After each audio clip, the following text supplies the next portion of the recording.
Hi guys, പണ്ട് ഒരിടത്ത് ഒരു നാരങ്ങ കൊമ്പനുണ്ടായിരുന്നു. അവന് ചെറുപുളി നാരങ്ങ ഭയങ്കര ഇഷ്ടമായിരുന്നു. ഒരു ദിവസം അവൻ ചെറുപുളി നാരങ്ങ പരുതി ഒരു ചെറുപുളിയുടെ അടുത്തേക്കെത്തി. ഗൈസ്, അവൻ മെല്ലെ നടന്നു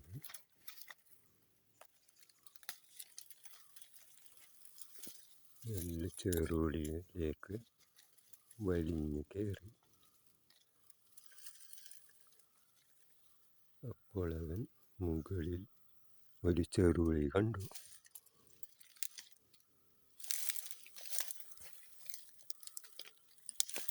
അവൻ അതിനെ മെല്ലെ പറിച്ചു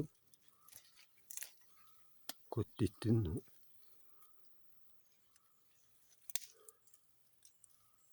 ഗൈസ്, പിന്നെയും മുള്ളുകൊണ്ടുപോയി